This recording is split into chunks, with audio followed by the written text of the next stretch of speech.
जय माता दी देवी भक्तों, आप सभी का एक बार फिर से स्वागत है। आज की इस कथा में हम मां दुर्गा के छठे स्वरूप मां कात्यायनी की दिव्य कथा का वर्णन करेंगे। मां कात्यायनी की उत्पत्ति, उनके कार्य और उनकी महिमा से जुड़ी यह कथा हमें शक्ति, साहस और शत्रुओं पर विजय प्राप्त करने की प्रेरणा देती है। आइए मां कात्यायनी की इस पावन कथा को सुनते हैं और श्रद्धा एवं भक्ति भाव का पूर्ण आनंद लेते हैं। मां कात्यायनी की उत्पत्ति की कथा पौराणिक ग्रंथों में अत्यंत प्रेरणादायक है।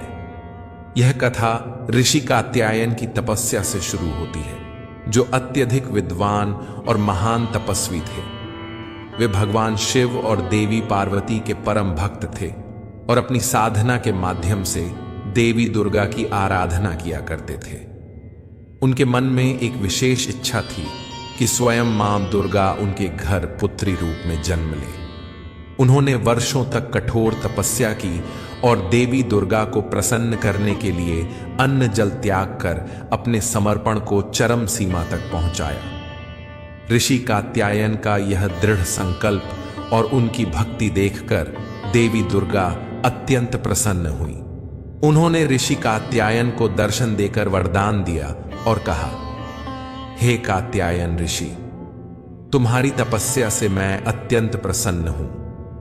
मैं तुम्हारे घर पुत्री रूप में अवतार लूंगी और तुम्हारे कुल को अपने जन्म से गौरवान्वित करूंगी। इस प्रकार देवी दुर्गा ने कात्यायन ऋषि के घर पुत्री रूप में जन्म लेने का वचन दिया। इस वरदान से ऋषि कात्यायन अत्यंत प्रसन्न हुए और देवी की कृपा का अनुभव किया। कुछ समय पश्चात देवी ने ऋषि कात्यायन के घर एक सुंदर कन्या के रूप में जन्म लिया। उनके जन्म से ऋषि कात्यायन और उनका परिवार अत्यंत आनंदित हो गया, क्योंकि देवी का जन्म ऋषि कात्यायन के घर हुआ था। इसलिए उनका नाम कात्यायनी पड़ा। माता कात्यायनी ने अपने बाल्यकाल से ही अलौकिक शक्तियों का प्रदर्शन किया और उनके तेजस्वी रूप को देखकर सभी जान गए कि यह कोई साधारण कन्या नहीं, बल्कि स्वयं देवी दुर्गा का अवतार है। यह कथा त्रेता युग के समय की है, जब महिषासुर नामक एक अत्यंत शक्तिशाली असुर ने देवताओं पर अत्याचार करना शुरू कर दिया था। महिषासुर ने कठोर तपस्या करके भगवान ब्रह्मा से अमृता का वरदान प्राप्त करने की इच्छा की, लेकिन भगवान ब्रह्मा ने उसे यह वरदान तो नहीं दिया, परंतु एक वरदान अवश्य दिया कि कोई पुरुष या देवता तुम्हें नहीं मार सकेगा, केवल एक नारी तुम्हें परास्त कर सकती है। इस वरदान के बाद महिषासुर और भी अधिक बलवान हो गया। उसे विश्वास था कि कोई स्त्री उसे पराजित नहीं कर सकती।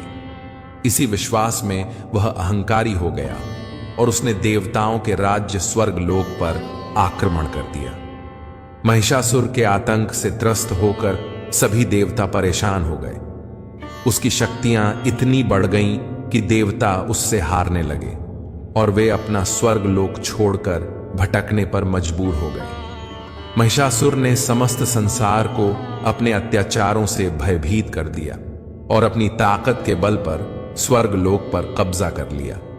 देवता अपनी हार से अत्यंत निराश हो गए और उन्होंने भगवान ब्रह्मा, भगवान विष्णु और भगवान शिव से सहायता की प्रार्थना की। देवताओं की प्रार्थना सुनकर भगवान ब्रह्मा, विष्णु और शिव ने महिषासुर को पराजित करने का उपाय सोचा। वे जानते थे कि केवल देवी शक्ति यानी नारी शक्ति ही महिषासुर का अंत कर सकती है, क्योंकि उसे वरदान प्राप्त था कि कोई पुरुष उसे नहीं मार सकता।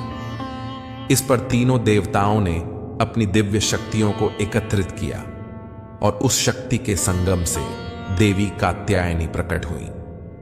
देवी कात्यायनी का स्वरूप अत्यंत तेजस्वी और विकराल था, जो महिषासुर का संहार करने के लिए प्रकट हुआ था। उनके शरीर से तेज का ऐसा प्रकाश निकलता था जिससे समस्त ब्रह्मांड प्रकाशित हो गया। मां कात्यायनी की यह शक्ति केवल महिषासुर के अंत के लिए ही नहीं, बल्कि समस्त संसार को आतंक और अधर्म से मुक्त कराने के लिए थी। उनके प्रकट होते ही देवताओं को आशा की किरण दिखाई दी। देवी ने अपने हाथों में शस्त्र धारण किए और वे महिषासुर का विनाश करने के लिए तत्पर हो गई। उनके इस दिव्य और तेजस्वी रूप को देखकर देवताओं ने उनका पूजन किया और उनसे महिषासुर का अंत करने की प्रार्थना की। महिषासुर, जो अपने बल और अहंकार में चूर था, देवी कात्यायनी के प्रकट होने से भयभीत हो गया। उसने देवी के तेजस्वी रूप को देखकर उन्हें चुनौती दी और उन पर आक्रमण करने का साहस किया, परंतु वह यह नहीं जानता था कि उसके अंत का समय आ चुका है। देवी कात्यायनी ने महिषासुर के साथ घोर युद्ध किया। यह युद्ध कई दिनों तक चला, जिसमें देवी ने अपनी अद्वितीय शक्ति और पराक्रम का प्रदर्शन किया। महिषासुर ने अपने रूप बदलने की कोशिश की। वह कभी हाथी तो कभी शेर और कभी भैंस के रूप में परिवर्तित होता रहा, लेकिन देवी कात्यायनी की शक्तियों के सामने उसकी सारी चालें व्यर्थ हो गईं। आखिरकार देवी कात्यायनी ने अपने त्रिशूल से महिषासुर का वध किया और उसका सिर काटकर उसे समाप्त कर दिया। इस प्रकार महिषासुर का अंत हुआ और संसार को उसके आतंक से मुक्ति मिली। देवी कात्यायनी ने देवताओं को उनका स्वर्गलोक वापस दिलाया और फिर से संसार में धर्म और न्याय की स्थापना की। उनकी इस महान विजय के कारण उन्हें महिषासुर मर्दिनी यानी महिषासुर का नाश करने वाली देवी के रूप में पूजा जाने लगा। मां कात्यायनी का स्वरूप अत्यंत भव्य और तेजस्वी है। वे 4 भुजाओं वाली देवी हैं, जिनके हाथों में शस्त्र धारण किए गए हैं। उनके इस रूप का विस्तार से वर्णन कुछ इस प्रकार है। 4 भुजाएं। उनकी 4 भुजाओं में से 2 में तलवार और कमल का फूल होता है, जबकि अन्य 2 भुजाएं आशीर्वाद और अभय मुद्रा में होती हैं। शस्त्र उनके शक्ति और साहस का प्रतीक है, जबकि कमल उनके सौम्य और करुणामय स्वरूप को दर्शाता है। सिंह वाहन मां कात्यायनी सिंह पर सवार होती हैं, जो उनके अदम्य साहस और शक्ति का प्रतीक है। सिंह पर आरूढ़ होना यह दर्शाता है कि वे अपने भक्तों की रक्षा करने के लिए हमेशा तैयार रहती हैं और शत्रुओं का संहार करती हैं। तेजस्वी रूप मां कात्यायनी का मुखमंडल अत्यंत तेजस्वी और विकराल होता है। उनका यह रूप असुरों और शत्रुओं का अंत करने के लिए ही प्रकट होता है, जिससे बुराई पर विजय प्राप्त होती है। मां कात्यायनी का सबसे महत्वपूर्ण कार्य महिषासुर का वध करना था। उनका यह कार्य देवी शक्ति की अद्भुत कथा है, जो बुराई पर अच्छाई की विजय को दर्शाता है। आइए विस्तार से समझते हैं उनके कार्य और महिमा को। महिषासुर वध। महिषासुर ने देवताओं को पराजित कर स्वर्ग पर अधिकार कर लिया था। वह इतना बलशाली हो गया था कि देवता भी उसे पराजित नहीं कर सके। तब सभी देवताओं ने मिलकर मां कात्यायनी का आह्वान किया। देवी ने महिषासुर का सामना किया और कई दिनों तक चले घोर युद्ध के बाद अंततः महिषासुर का वध किया। इस प्रकार उन्होंने धरती पर शांति स्थापित की और देवताओं को उनका स्थान पुनः दिलाया। शत्रुनाशिनी। मां कात्यायनी को शत्रुनाशिनी कहा जाता है, क्योंकि वे अपने भक्तों के सभी शत्रुओं का अंत करती हैं, चाहे वह बाहरी शत्रु हो या आंतरिक, जैसे कि अहंकार, क्रोध और अज्ञानता। मां कात्यायनी की उपासना से सभी शत्रुओं का नाश होता है। शक्ति और साहस का प्रतीक मां कात्यायनी का कार्य उनके साहस और शक्ति को प्रदर्शित करता है। उनकी उपासना करने से भक्तों में साहस और आत्मविश्वास का संचार होता है। वे अपने भक्तों को हर कठिनाई से लड़ने की शक्ति प्रदान करती हैं। मां कात्यायनी की उपासना का विशेष महत्व है। खासकर नवरात्रि के छठे दिन उनकी पूजा की जाती है।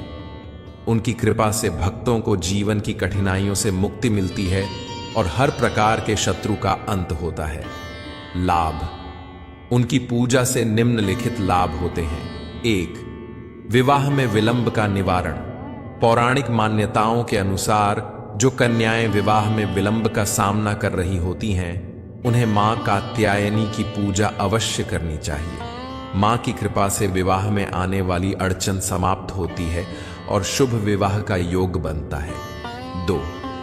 आत्मबल और साहस की प्राप्ति। मां कात्यायनी की उपासना से भक्तों को आत्मबल और साहस मिलता है। उनका यह रूप विशेष रूप से साहस और दृढ़ निश्चय का प्रतीक है। इसलिए जो लोग अपने जीवन में किसी भी प्रकार की कठिनाइयों का सामना कर रहे होते हैं, उन्हें मां कात्यायनी की उपासना करनी चाहिए। 3. शत्रुओं पर विजय। मां कात्यायनी की पूजा से व्यक्ति को अपने शत्रुओं पर विजय प्राप्त होती है। उनकी कृपा से जीवन की सभी बाधाएं दूर हो जाती हैं और सफलता प्राप्त होती है। मां कात्यायनी की पूजा विधि और मंत्र। मां कात्यायनी की पूजा विधि सरल है, लेकिन इसे विधि पूर्वक करना अत्यंत महत्वपूर्ण है। नवरात्रि के छठे दिन उनकी विशेष पूजा की जाती है। पूजा की तैयारी: स्नान करके स्वच्छ वस्त्र धारण करें। मां कात्यायनी के सामने दीपक जलाएं और फूल अर्पित करें। सफेद फूल मां कात्यायनी को अत्यंत प्रिय है। पूजा सामग्री: पूजा के लिए सफेद फूल, धूप, दीपक, चंदन और नैवेद्य की व्यवस्था करें। मां को नैवेद्य अर्पित करते समय मीठा पदार्थ, खासकर शहद, अर्पित करें। मंत्र का जाप: पूजा के दौरान निम्न मंत्र का जाप करें: ओम देवी कात्याय नमः। इस मंत्र का जाप करने से मां की कृपा प्राप्त होती है और भक्तों के जीवन में शांति और सफलता आती है। आरती और नैवेद्य: पूजा के अंत में मां की आरती करें और उन्हें नैवेद्य अर्पित करें। आरती करने से भक्तों को मां का आशीर्वाद प्राप्त होता है और जीवन में सकारात्मक ऊर्जा का संचार होता है। मां कात्यायनी से मिलने वाली शिक्षाएं। मां कात्यायनी की कथा से हमें जीवन में कई महत्वपूर्ण शिक्षाएं मिलती हैं। साहस और आत्मविश्वास। मां कात्यायनी का सबसे महत्वपूर्ण गुण है उनका साहस। वे हमें यह सिखाती हैं कि जीवन में किसी भी प्रकार की कठिनाइयों से घबराना नहीं चाहिए। हमें साहस और आत्मविश्वास के साथ उनका सामना करना चाहिए। सत्य और विजय। महिषासुर का वध यह दर्शाता है कि सत्य और धर्म की हमेशा विजय होती है, चाहे परिस्थितियां कितनी भी विपरीत क्यों ना हो। सच्चाई और न्याय की जीत निश्चित है। शत्रुओं पर विजय। मां कात्यायनी से हमें यह शिक्षा मिलती है कि जीवन में आने वाली हर प्रकार की नकारात्मक शक्तियों पर विजय प्राप्त की जा सकती है। उनकी उपासना से हमें आंतरिक और बाहरी शत्रुओं पर विजय प्राप्त करने की शक्ति मिलती है। तो यह थी मां कात्यायनी की उत्पत्ति, कार्य और महिमा की कथा। उनकी उपासना से हम अपने जीवन में साहस, आत्मविश्वास और शत्रुओं पर विजय प्राप्त कर सकते हैं। मां कात्यायनी की कृपा से हर व्यक्ति जीवन की कठिनाइयों को पार कर सकता है। यदि इस कथा को सुनाने या समझाने में हमसे कोई चूक हुई हो तो मां भगवती हमारी भूल को क्षमा करें। जय मां कात्यायनी। अगले एपिसोड में हम मां दुर्गा के 7वें स्वरूप की कथा लेकर आएंगे। तब तक के लिए जय माता दी।